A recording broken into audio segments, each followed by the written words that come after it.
आज हम आपसे बात करेंगे नी के लिगामेंट इंजरीज़ के बारे में। हम सब जानते हैं कि हर जोड़ के अंदर कुछ लिगामेंट्स होते हैं जो कि हमारे जोड़ को स्टेबिलिटी देते हैं, उसको मजबूती देते हैं। घुटने के अंदर इस तरह के 4 लिगामेंट होते हैं, लेकिन सबसे ज़्यादा कॉमनली ACL यानी कि एंटीरियर क्रूशिएट लिगामेंट की इंजरी होती है। आमतौर पे फुटबॉलर्स में या जो लोग बास्केटबॉल खेलते हैं या कबड्डी खेलते हैं या बैडमिंटन खेलते हैं, उनको ये इंजरीज हो सकती हैं। और स्पोर्ट्समैन से भी ज़्यादा वो लोग जो रेगुलरली ये गेम नहीं खेलते हैं बट कभी कभी शौकिया तौर पे खेलते हैं, उनको ये इंजरी होने का चांस ज़्यादा होता है। इसके अलावा ACL injury road traffic accident जैसे बाइक से गिरने से भी हो सकती है। जिस दिन आपको नी में इंजरी होती है उस दिन घुटने में स्वेलिंग होती है, दर्द होता है और उस पैर पे वजन डालना या पूरा वजन डालना मुश्किल होता है।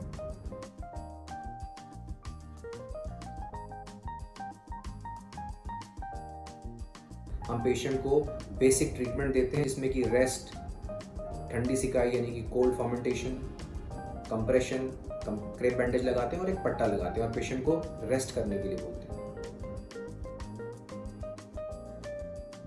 सो इनिशियली जब पेशेंट हमारे पास आता है, हम उनका एक एक्सरे करते हैं ये देखने के लिए कि अंदर कोई फ्रैक्चर तो नहीं है, क्योंकि अगर फ्रैक्चर है तो उसका ट्रीटमेंट बिल्कुल अलग होता है।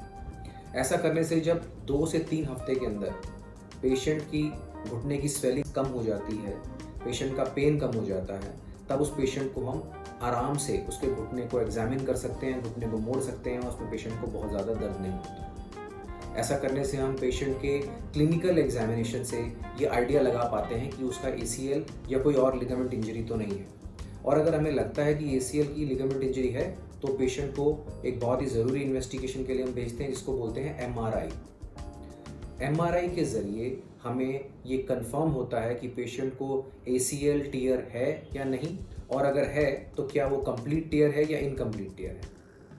और पेशेंट को ACL के टियर के अलावा कोई और एसोसिएटेड इंजरी तो नहीं है, जैसे कि मेनिस्कस का इंजरी जो कि हमारा कुशन होता है घुटने के अंदर, वो भी फट जाता है कभी कभी।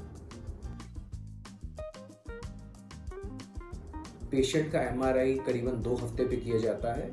क्योंकि तब तक थोड़ी स्वेलिंग सेटल हो जाती है और पेशेंट की जो और गुम चोटें होती हैं उससे भी पेशेंट रिकवरी करना शुरू कर देता है। और MRI में हमें ज़्यादा क्लियर पिक्चर मिलती है, ज़्यादा अच्छे से हम एक एक स्ट्रक्चर को देख पाते हैं कि किस पार्ट में क्या इंजरी है। ACL की इंजरी होने के बाद क्या सही ट्रीटमेंट है और क्या सही वक्त है उस ट्रीटमेंट को करने का, क्योंकि जब सही ट्रीटमेंट सही वक्त पे दिया जाता है तभी उसका बेस्ट रिजल्ट आता है। कंप्लीट ACL टियर का ट्रीटमेंट दूरबीन से किया जाता है और वो बिना ऑपरेशन के अच्छा नहीं होता है। अगर किसी को कंप्लीट ACL टियर है और वो उसका इलाज नहीं करते हैं तो उनका घुटना अनस्टेबल रहता है, घुटने में लचक रहती है, जिसकी वजह से और इंजरीज या घुटने को और डैमेज हो सकता है। और अगर ये पेशेंट अपने ACL टियर का ट्रीटमेंट नहीं कराते तो इनके लिगामेंट डैमेज होने के साथ साथ इनका मेनिस्कस या घुटने का कुशन या गद्दी वो भी डैमेज हो सकती है। ऐसा होने से नॉर्मल रूटीन के काम करने में, जैसे भाग के बस पकड़ना या कोई भी छोटा काम जिसमें सीढ़ी चढ़ना उतरना, इसमें पेशेंट्स अनस्टेबल फील करते हैं, उनको लगता है घुटना निकल जाएगा। ACL रिकंस्ट्रक्शन को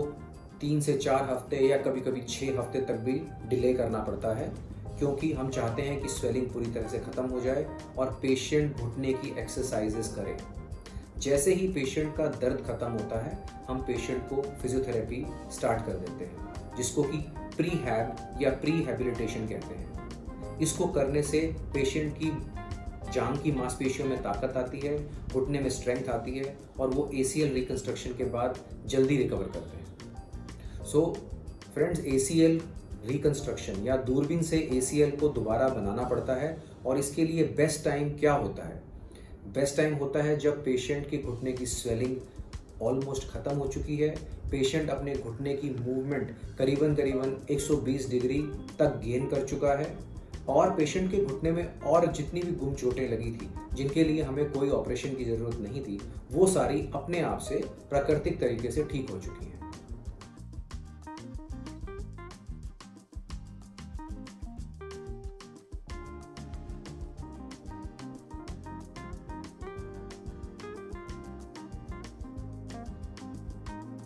अगर ACL रिकंस्ट्रक्शन जल्दी कर दिया जाए, यानी कि पहले हफ्ते या दूसरे हफ्ते में, जबकि घुटने में स्वेलिंग हो, पेशेंट को दर्द हो और मूवमेंट्स ना हो, तो ऐसे स्थिति में पेशेंट का घुटना जाम हो जाता है, यानी कि पेशेंट के नी में स्टिफनेस आ जाती है, जिसकी वजह से काफ़ी पेशेंट्स का घुटना पूरा सीधा नहीं हो पाता या काफ़ी पेशेंट्स का घुटना पूरा फोल्ड नहीं हो पाता है, और इससे पेशेंट्स को आगे जाके बहुत तकलीफ होती है, चलने में लंगड़ा बना जाता है और घुटने की पूरी मूवमेंट ना आने से पेशेंट को ज़मीन पे चौकड़ी लगा के बैठना या रूटीन के अपने रोज़मर्रा के काम करने में तकलीफ होती है। कुछ खास कंडीशंस में ACL रिकंस्ट्रक्शन को थोड़ा जल्दी भी किया जाता है, आज हम उसके बारे में बात नहीं करेंगे।